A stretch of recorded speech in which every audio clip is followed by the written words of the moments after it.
en la palestra en los últimos meses. Siguiente, por favor. Bien, los precios de transferencia son el pacto entre empresas vinculadas que pertenecen a un mismo grupo socioeconómico para la transacción de bienes o servicios. Ay, lo siento. Ya. Sin embargo, los precios de transferencia nos sirven quizás para trasladar utilidades hacia lugares en donde los impuestos son menores. Ahí entra a tallar el tema de los paraísos fiscales. Sin embargo, los precios de transferencia tienen un principio el cual los rige, que es arm's length, o conocido comúnmente como el principio de la libre competencia. ¿De qué se encarga? Se encarga de controlar que las transacciones entre empresas vinculadas sean iguales a las empresas independientes. O sea, no porque pertenezca a un mismo grupo socioeconómico va a ser distinto con otra empresa que pertenezca a otro grupo empresarial. Siguiente, por favor. Bien, los precios de transferencia fueron aplicados por la OCDE. ¿Qué es la OCDE? Es la Organización para la Cooperación y el Desarrollo Económico. Este importante organismo agrupa 34 economías mundiales, las cuales se encargan de aplicar la metodología de los precios de transferencia. Y el Perú no es la excepción. Como podemos ver, primero se aplicó en Estados Unidos y luego en Gran Bretaña en el contexto de la Segunda Guerra Mundial, ¿no? Siguiente, por favor. Bien, los mecanismos de control, si bien es cierto, siempre han existido, pero en los últimos años, con el proceso de la globalización, ha hecho que se establezcan reglas para fiscalizar mayormente lo que es el traslado de dinero, el traslado de utilidades. Hoy en día vemos lo que son los paraísos fiscales, que son lugares a donde se trasladan las utilidades, ya que ahí el cobro de impuestos son menores. Ejemplo de ellos podría ser las islas de Gran Caimán, Andorra y los microestados europeos. Siguiente, por favor. Bien. Los precios de transferencia, como ya lo mencioné, ayudan a controlar quizás la posible evasión de la base imponible, o conocido comúnmente como la manipulación artificial de los precios de transferencia. Se ha comprobado, y la SUNAT es testigo de ello, que se utiliza quizás este beneficio de empresas vinculantes para evadir impuestos, algo que la SUNAT se encarga de controlar a través de los precios de transferencia. Siguiente, por favor. Siguiente. Muy bien. Sin embargo, los precios de transferencia tienen que regirse bajo una metodología, la misma que está reconocida por la OCDE. Y estas se usan cuando ninguna de las diferencias entre uno y otro precio influye significativamente en el valor del mercado. Ejemplos de ellos podrían ser con Incoterms, por ejemplo, ventas a valor CIF y el comparable valor FOB. Características importantes, sirve tanto para precios de bienes como para servicios, ¿no? Recordemos que en los precios de transferencia se pueden transar bienes y servicios entre empresas vinculadas, ¿no? O sea, ¿a qué le llamamos empresas vinculadas? Empresas que tienen socios o capitalistas en común, que no solamente operan en el país, sino también en el extranjero.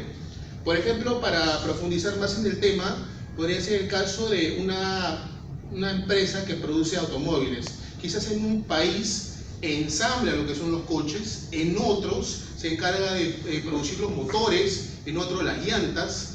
Quizás en ese trajín de comercialización se aplican precios de transferencia, porque son empresas asociadas. Sin embargo, ¿qué pasaría si esta empresa aplica un precio por debajo del mercado? Por ejemplo, si yo soy la empresa A, es la empresa B, y yo le vendo, por así decirlo, un automóvil a $1000, cuando el precio en el mercado es 30.000, estaría habiendo una irregularidad ahí. Por eso es que es muy importante fiscalizar los precios de transferencia. Siguiente, por favor. Muy bien, empecemos con el método más utilizado, quizás el método del precio de reventa, por las siglas en inglés, dice Price Per. Este es el método más apropiado para operaciones comerciales, por ejemplo, como la reventa de bienes, terrenos, muebles, etc., ¿no? El margen bruto es relativamente simple de determinar si no existe valor agregado relevante, pero mucho más difícil si antes de la reventa los bienes sufren algún tipo de proceso de transformación o adición, es decir, si se logra ampliar un terreno, se acondiciona, etc. Siguiente, por favor. Método del costo adicionado. Como su nombre lo dice, consiste en incrementar al valor de adquisición o costo de producción de un bien o de la prestación de un servicio. Asimismo, ese valor adicional al costo, denominado markup, es un porcentaje que el productor pretende obtener cuando realiza transacciones con pares relacionados, el cual se expresa en la siguiente fórmula. Como podemos ver, precio de venta es igual a costo de producción más porcentaje adicional. Siguiente, por favor. Otro método muy usado es el método de margen neto de la transacción, el cual consiste en fijar el precio a través del margen de utilidad neto que hubieran obtenido partes independientes en operaciones comparables. Siguiente, por favor. Acá vemos otra clasificación. Este es el método no tradicional para valoración del precio de transferencias, que es en la participación de las utilidades. El objetivo principal es determinar el precio de libre concurrencia mediante la distribución de beneficios que en circunstancias similares habría tenido lugar entre empresas independientes, ¿no? Como lo mencioné, existe un gran tabú en eso de las empresas vinculadas y de las empresas independientes. Y de eso, como lo había mencionado, se encarga de regularizar las entidades fiscalizadoras, y en el Perú sería la SUNAT. Siguiente, por favor. Ahora, este caso se tiene que profundizar con una casuística, la cual va a ser a cargo de mi amiga Solange. Adelante, por favor. Bueno, tenemos el ejercicio que dice la empresa Aries S.A., domiciliada en Perú, se dedica a la exportación de espárragos y tiene una sucursal en Chile, a la cual le ha afectado ventas durante el ejercicio 2004. Según el detalle que se muestra en el cuadro número 1, la empresa peruana paga el impuesto a la renta con la tasa del 30% y la sucursal chilena con la tasa del 15%. Aquí tenemos los datos que nos dan. Supongamos que aquí nos da el dato que tenemos que disminuir el valor de venta a 110. Entonces, como tenemos el dato, lo bajamos a 110. Entonces, el valor de venta menos el costo de producción nos da la utilidad, y sacando el 30% nos da 3 soles. Igual operamos en la siguiente columna y nos da una diferencia de 16.50, y la diferencia entre el impuesto a la renta 1 con el impuesto a la renta 2 nos da 6. Se puede observar que en el cuadro número 1 la empresa conjuntamente con su subsidiaria pagará un impuesto a la renta ascendente a 22.50, pero con la manipulación de precios, tal como se puede ver en el cuadro número 2, solo llegarían a pagar un importe de 16.50, existiendo una diferencia de 6 soles, y es justamente con las reglas sobre los precios de transferencia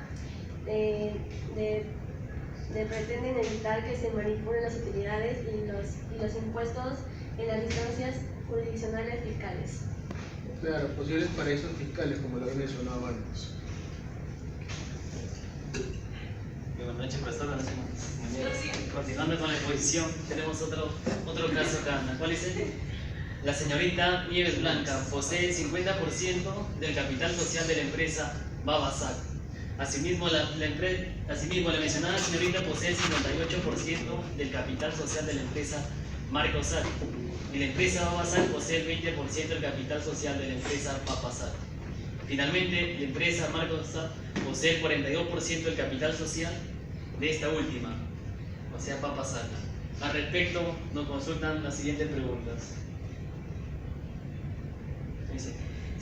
Dice, la señorita Nieves Blanca está vinculada a las empresas Marcosac y Babasac. O sea, nosotros al respecto sí consideramos que la señorita Nieves Blanca está vinculada directamente a las empresas Marcosac y Babasac, dado que en virtud al impuesto en el artículo 24, numeral 1 del reglamento de la ley del impuesto a la renta, dice que 2 o más personas, empresas o entidades son partes vinculadas cuando una persona natural o jurídica posee más del 30% del capital de otra persona jurídica, directamente o por intermedio de un tercero.